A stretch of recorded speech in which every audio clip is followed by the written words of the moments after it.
It's finally my time for the last review of my Islay tasting set, but it's slightly different this time. It's the Bunnahabhain Stiúireadair and it ain't peated. Hello, I'm Big Al and welcome to Whisky Straight, where you can join me on my ever-evolving and ever-enlightening spiritual odyssey through the wonderful world of whisky. Today, I'm looking at the Bunnahabhain Stiúireadair, the only dram in this tasting set that isn't peated. It is a bit of a misnomer that all of Islay whisky is peated. It's not, and Bunnahabhain is one of those distilleries on Islay that produces wonderful whisky that isn't peated.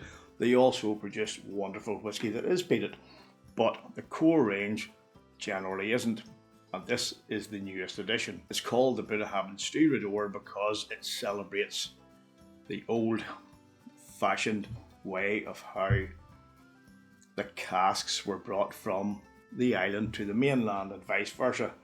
And the Stiúireadair means helmsman because it was always brought via sea.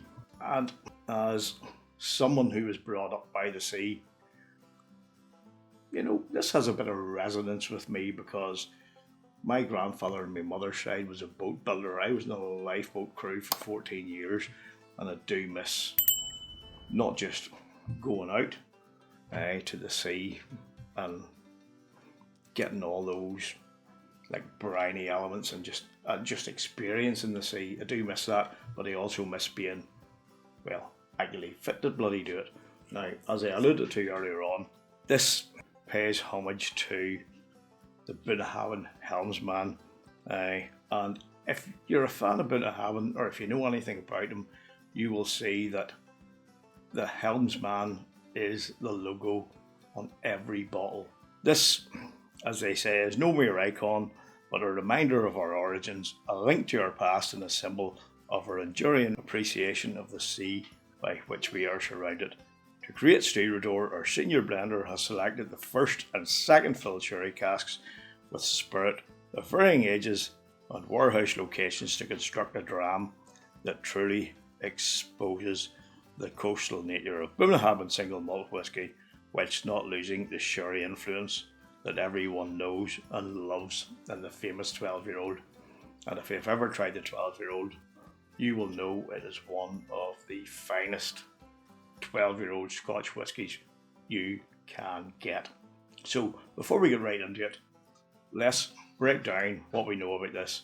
It's 46.3%, which is a Bunnahabhain standard. It's natural coloured, it's unchill filtered, it retails about 37 quid, but is often on offer down about 30 quid or below that in the 20s, and particularly at this time of year. So keep an eye out for it. Let's see what it says on the tasting card before we get right into the nose. It's pretty scant, I have to say. It says brine, toasted sugar and caramel drizzled raisins. Well, that's not a whole big pie.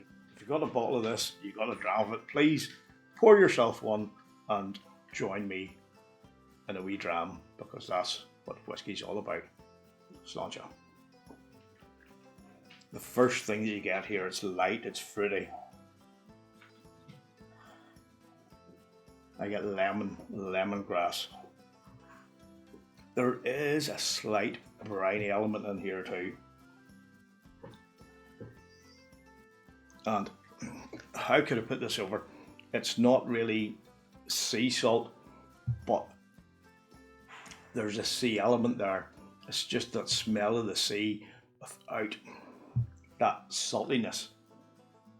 If you've ever stood down at the shore, down at the beach, and you've seen the waves coming in, or as I used to do when I was a child, and the sort of thing you wouldn't be allowed to do these days because of health and safety and all that shit, is we used to go down to the shore when there was big waves coming in, and when the waves come in, you ran back, and when they went out, you ran forward, you ran back and forward, and you could take up all the aromas that the sea was bringing in. and this is an element of that. It's, as I say, it hasn't got that brininess, but it's got that just sea smell that if you don't know or you haven't experienced, you'll just not really get it. So let's go in again. Yeah, I'm getting a wee bit of light caramel, a wee bit of wet grass, a wee bit of earthiness, a wee bit of damp sand as well.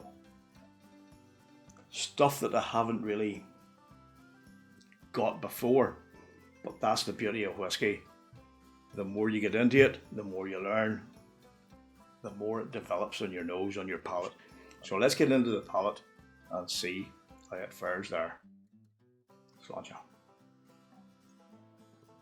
Now I should have said before that, it says here, honey roasted nuts, cinnamon and clove with a touch of sea salt too. Well, you can definitely get a big bit of cinnamon and clove there, that's for sure. You know, at 46.3%, even though this is a non-age statement, it's quite potent. It's a nice wee tinge there, full of flavour. Coming on the back of that, there's a wee bit of mixed spice as well. Probably a wee bit of cumin coming in there too. And as it passes towards the mid palate to the rear of the palate, here come those sherry notes. They're dried fruits, wee bit of raisin, like dark raisin, dark chocolate as well. In fact, a nice wee bit of wood char as well. But there's still a wee lemony kind of fruitiness there too that just stops it from becoming too bitter. A wee bit more sherry and dried fruits to the front now. It's Christmas cakey, but that lemony influence is still there. A wee bit of lemon sherbet. But the overriding figure here is dried fruits. Nice sherry notes. It's full of flavour. The mouthfeel is rich.